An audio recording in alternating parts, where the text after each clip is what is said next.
Bonsoir à tous, il est 22h40, je refais la deuxième prise de cette vidéo pour le chapitre de l'enzymo, l'introduction. Voilà, donc on va se suivre le premier chapitre du CM que l'on a eu précédemment. Donc je vais éviter de dire des noms, je vais éviter de dire, euh, enfin d'utiliser les diapos ou quoi pour des raisons de confidentialité au cas où je me fasse berner. Enfin bref, pour des raisons évidentes, j'ai pas forcément le droit de faire tout ça, donc on va le faire à ma manière. Donc on va suivre ce que je vais écrire, ce que je vais dessiner, ce que je vais expliquer, et vous inquiétez pas, vous aurez largement les armes pour comprendre ce premier chapitre des bases de l'enzymo. Donc déjà, tout d'abord, pour commencer, qu'est-ce que c'est qu'une enzyme? Une enzyme, c'est tout simple, une enzyme, c'est directement une protéine. Donc c'est pas n'importe quelle protéine, c'est une protéine qui est constituée d'acides aminés, c'est une protéine qui a une structure 3D. Une structure 3D, je vais vous en montrer une tout de suite. On va essayer de se représenter ça un petit peu de manière intéressante. Donc qu'est-ce qu'on va pouvoir se mettre? On va pouvoir se mettre peut-être l'acétyl-CoA, voilà. L'acétyl-CoA, qui est une coenzyme. On va pouvoir se mettre, qu'est-ce qu'on a comme enzyme? Ils n'ont pas de déshydrogénase. Voilà, une enzyme de la glucolyse. Voilà, parfait. Donc ça, c'est une enzyme. C'est une structure 3D, c'est assez massif, comme vous pouvez le voir, comparé à une molécule d'H2O. Voilà. Et c'est une protéine qui contient des acides aminés. Donc, on continue. À quoi sert une enzyme? Le rôle d'une enzyme. Son rôle, ça va être très simple. Le rôle d'une enzyme, c'est de catalyser une réaction. La catalyse d'une réaction, euh, c'est super simple. Franchement, il n'y a rien à y comprendre. Excusez-moi, petite pause. Donc, il n'y a rien à y comprendre. Catalyser une réaction, c'est très simple. Vous pouvez avoir la définition d'une catalyse. De catalyser une réaction, c'est de la commencer. Et ça, c'est un faux ami. La catalyse d'une réaction, c'est pas forcément la débuter, c'est aussi l'accélérer.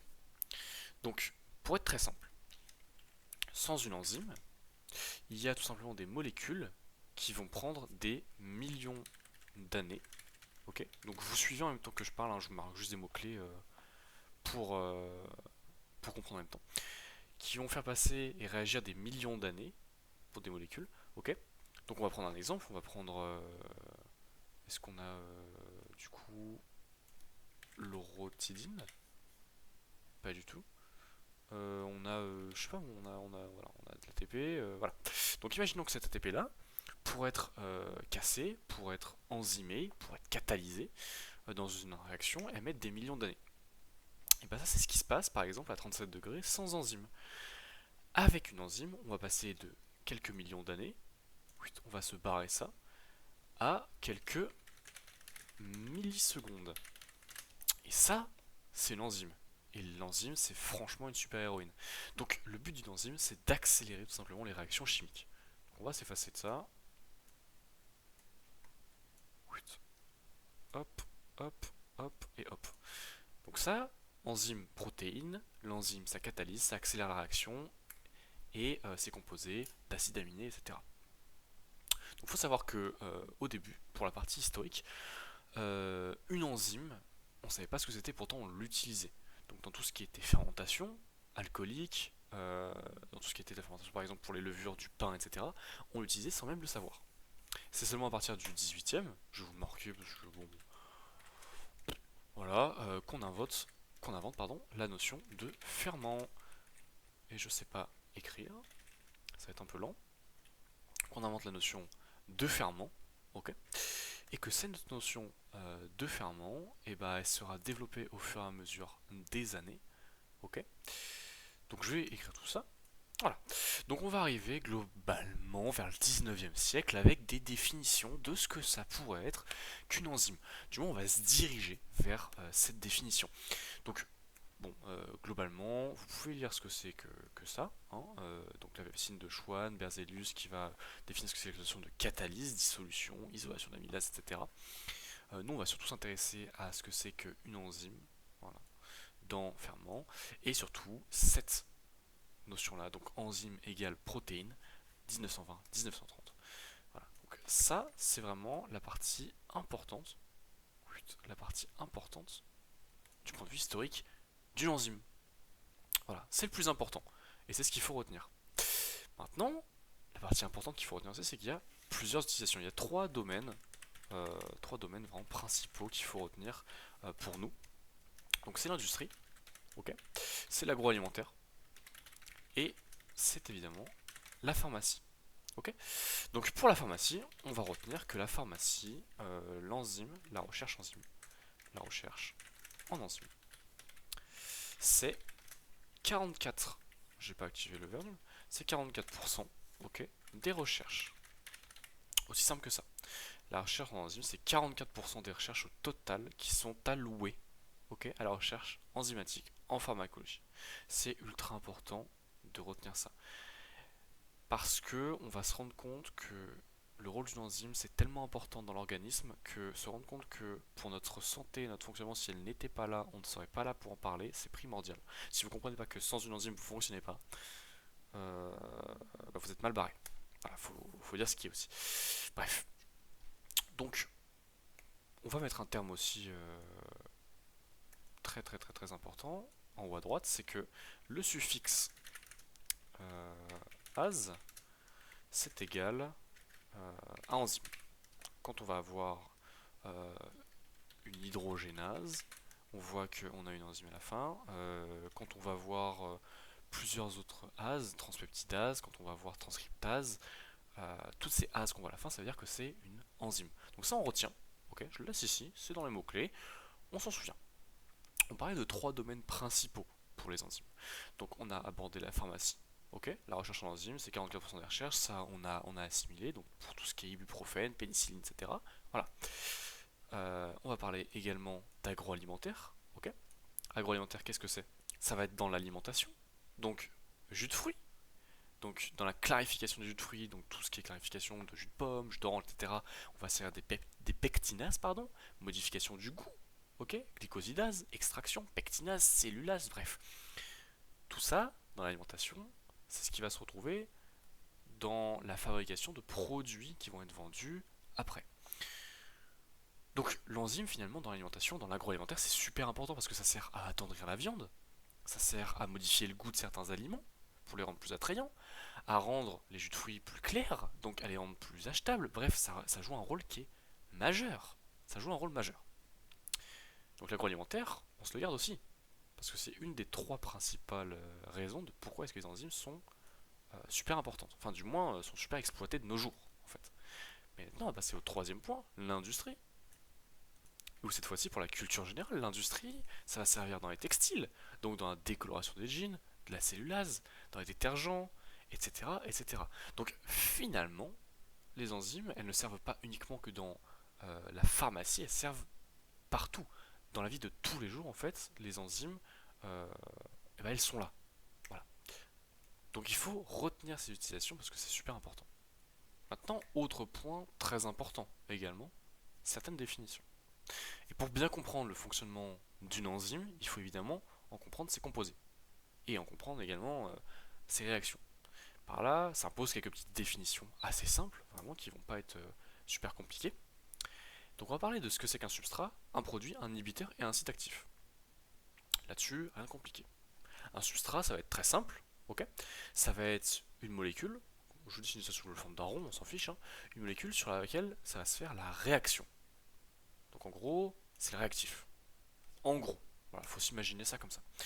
Ce substrat réactif va être pris en charge par l'enzyme, que je vais dessiner ouais, un peu rond comme ça, voilà.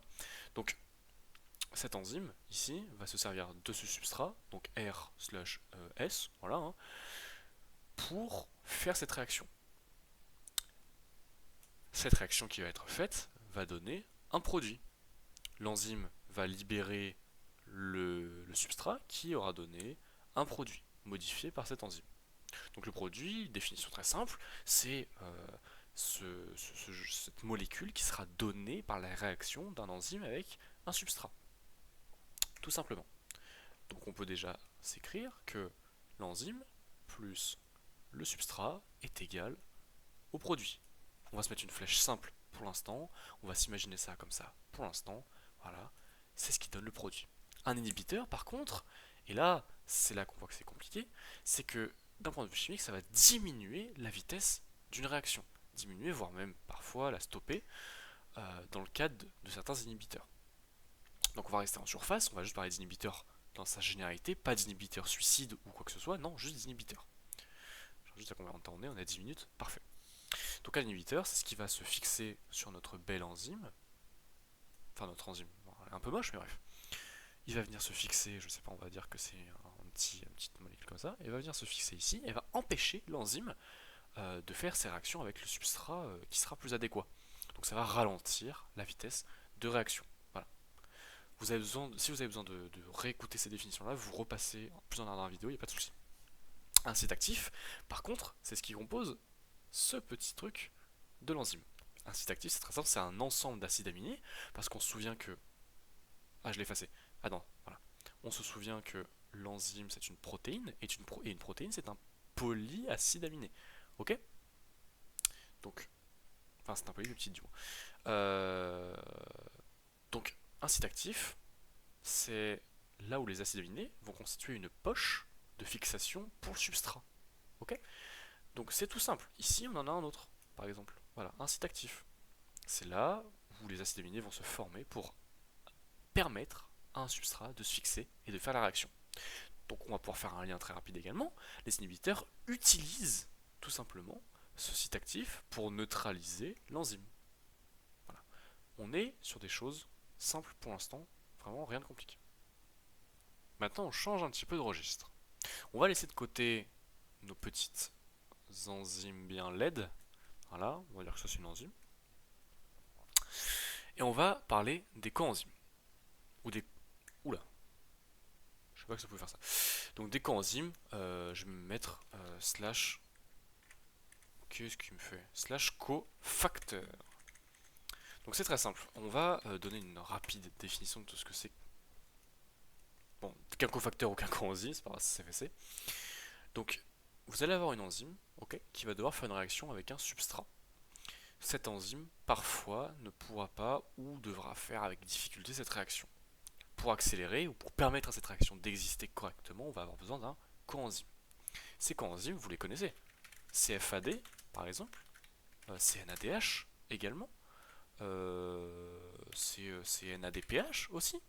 Bref, ces cofacteurs-là, ces coenzymes, vous les connaissez. Ce sont des enzymes, des coenzymes pardon, qui servent par exemple dans le cycle de Krebs, dans la synthèse d'ATP. Elles sont partout. Elles sont très utiles. Ok?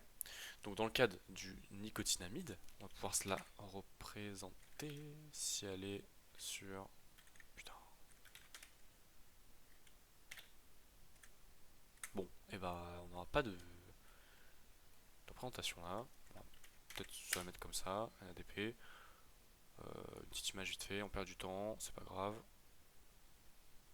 Et bah trop tard. Et bah trop tard. Donc nicotinamide, c'est pas grave. C'est par exemple une coenzyme qui permettra à un enzyme du coup de fonctionner à deux. Comment? Vous me direz, eh bien c'est tout simple. La coenzyme va venir se fixer sur l'enzyme ou alors permettre la réaction tout simplement en mettant en relation le substrat avec l'enzyme. Tout simplement. Voilà, là on est sur rien de bien compliqué. Putain.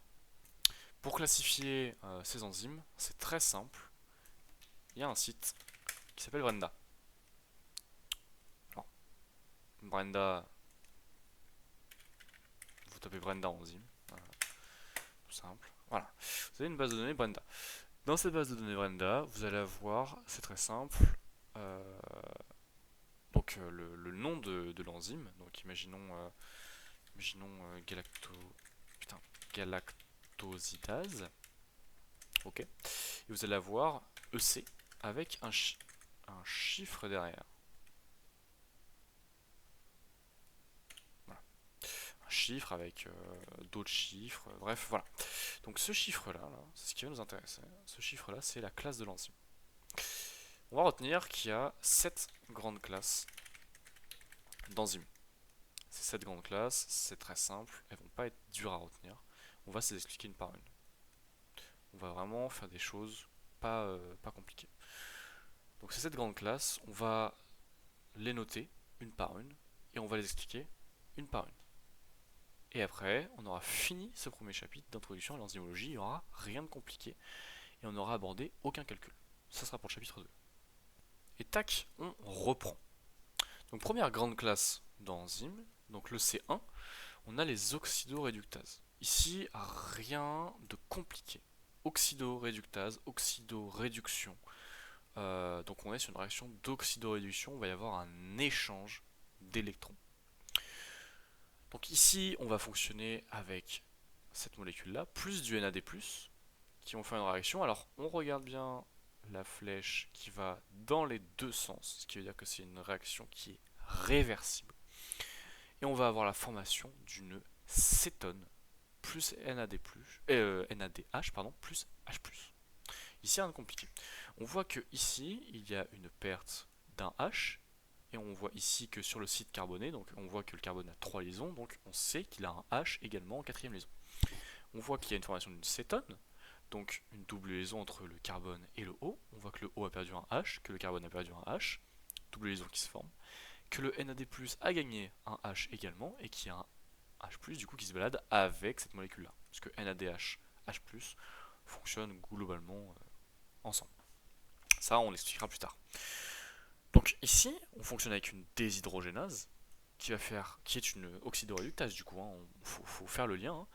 Donc une déshydrogénase, on fait étymologiquement déshydro, donc hydrogène, avec le ase à la fin, donc ase pour enzyme, comme on l'a vu tout en bas, et ça va déshydrogéner une molécule. Ça va enlever des hydrogènes. Et là, vous avez une réaction d'oxydoréduction. C'est tout simple. Première classe, l'oxydoréductase, normalement, il n'y a pas de souci. Si vous avez un problème, vraiment, n'hésitez pas à repasser l'explication, il n'y a pas de galère. Ici, on a les transférases. Transférase, ça va être transfert d'un groupe spécifique d'un substrat à un autre. Ici, on fonctionne avec une exokinase, enzyme très importante, l'exokinase, on va en entendre énormément parler. Ici, on a un adénosine triphosphate. Ok. Ça, par contre, je pense que voilà, adénosine triphosphate. Voilà, l'adénosine triphosphate qui ressemble à ça. Plus un sucre, du coup, le déhexose. Et ça va nous donner, donc toujours réversible, hein, ça on s'en souvient, un ADP plus un déhexose 6-phosphate. L'ADP a perdu un groupement phosphate, on a désormais de l'adénosine diphosphate, on passe avec un déhexose qui a gagné un groupement phosphate. Une transférase, dans transférase il y a transfert, ase pour enzyme, c'est une enzyme de transfert. Donc on va avoir le transfert du groupe phosphate de l'ATP vers la molécule de déhexose qui va gagner un groupement phosphate. Transférase, ça transfère un groupe. On passe à l'hydrolase. Donc on a du coup une coupure de liaison carbone-oxygène, carbone-carbone, carbone-azote par une molécule d'eau. Donc par une molécule d'eau, ce qu'on entend par là, c'est que ça va utiliser une molécule d'eau, ok, pour faire cette réaction. On est avec la bêta-galactosidase, qui est également une enzyme importante. Hydrolase, hydro pour eau, lase pour lyse, ase pour enzyme. Donc ça va casser une molécule d'eau pour faire la réaction. Ici, on voit qu'on a toujours un petit sucre. On a un petit sucre ici. Plus H2O. On voit que le O et la liaison ici va se briser. Ok. Que ici il va y avoir une perte d'un H au profit de cette liaison là et que le O ici va gagner un H. Voilà, c'est tout simple, c'est une hydrolase, ça utilise de l'eau pour faire une coupure de liaison. C'est tout. On passe désormais à le C4. Donc j'espère que vous avez un petit peu retenu les différents chiffres de famille qu'il y avait. Donc on est à le C4. Donc là on passe au liase.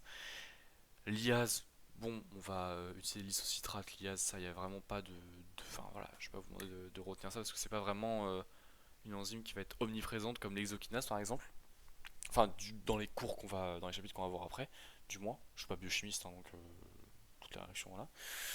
Donc on va avoir une coupure de liaison carbone-oxygène, carbone-carbone, carbone-azote. Pareil, élimination cette fois-ci. Donc il n'y aura pas d'utilisation cette fois-ci de molécules d'eau, sinon on aurait été sur une hydrolase. Mais cette fois-ci on va être sur une liase qui va juste faire élimination. Donc on a un isocitrate qui sert, alors si ceux qui ont retenu un petit peu le cycle de Krebs, qui sert dedans, isocitrate qui va, encore une fois, réaction réversible, donner un glyoxylate plus succinate. Succinate c'est pareil, c'est important. Donc ici, c'est simple, on va voir qu'il y a une coupure toute simple, juste là, ok, qui va être faite par l'isocitrate pardon, liase, et qui va donner donc une petite cétone là, et qui va juste couper cette liaison en deux. Donc ici on a un carbone, là où je mets un point, ici on a un carbone, là où je mets un point, et ça va couper. Voilà, c'est une liase, tout simple. Donc quand on vous dit que comment est-ce qu'on fait pour couper une molécule, et que vous voyez que cette molécule c'est une liaison carbone-carbone, et bah hop, vous proposez une liase. Ça c'est le C5. Le C4 pardon. Le C5, on passe sur les isomérases, donc ça va être réarrangement structural de la molécule. On retient pas ça, on s'en fiche. Isomérase, donc on arrive sur un carbone qui est asymétrique ici, qui a 4 substituants différents. On a ici un acide aminé qui est l'alanine, ok, L-alanine. Si vous vous souvenez plus de la structure de l'alanine, je vous invite vraiment à revoir vos acides aminés, parce que c'est vraiment la base. Alanine ici, on a un CH3 qui est dans l'avant du plan, on va utiliser une isomérase pour le mettre vers l'arrière. Le NH3+ ne bouge pas, CO- ne bouge pas, le H qui est derrière cette liaison là du carbone ne bouge pas non plus, le CH3 qui est ici, le groupe méthyle, lui va passer dans l'arrière du plan. On va passer d'une L-alanine à une D-alanine. Voilà, réarrangement structural de la molécule sans en modifier la configuration brute. Voilà, c'est une isomérase. La ligase. Donc la ligase, c'est une liaison entre deux molécules grâce à l'hydrolyse de l'ATP. On va passer sur un terme de l'EC6 ligase, donc ligand, ligation, ça va faire des liaisons.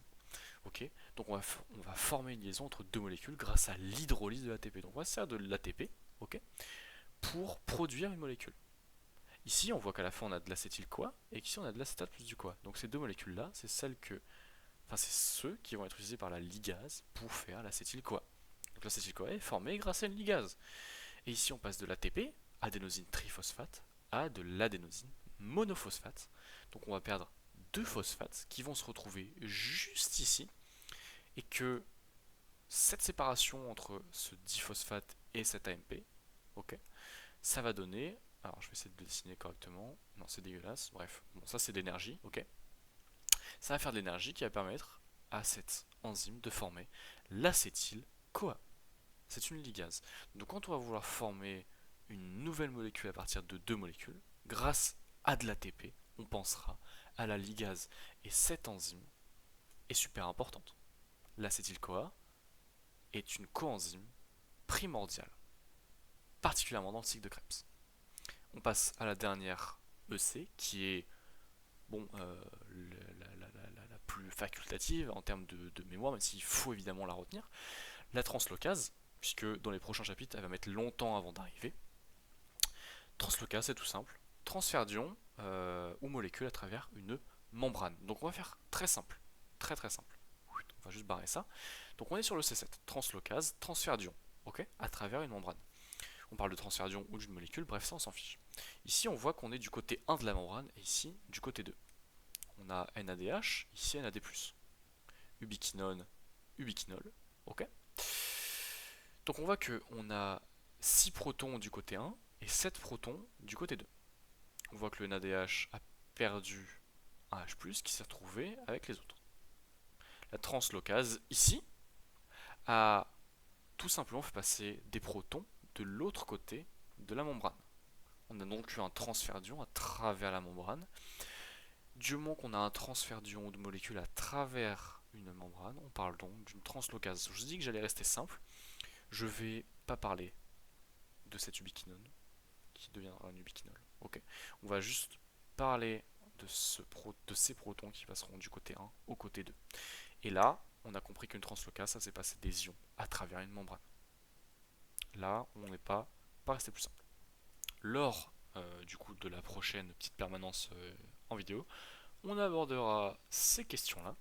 On parlera de thermodynamie, donc on abordera certaines équations, on parlera de Michaelis-Menten, et on se lancera dans de fastidieuses petites démonstrations qui vont nous faire plaisir. Donc pareil, une vidéo d'environ 20-25 minutes, où on essaiera de se faire un petit chapitre.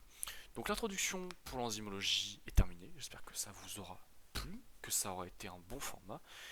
Quant à moi, bah du coup, les copains, je serai fatigué demain. Sachant qu'en plus j'ai 4 heures de TP. Voilà, allez, bon bah écoutez, bonne chance pour les cours, les copings, et puis bah, il faisait bien.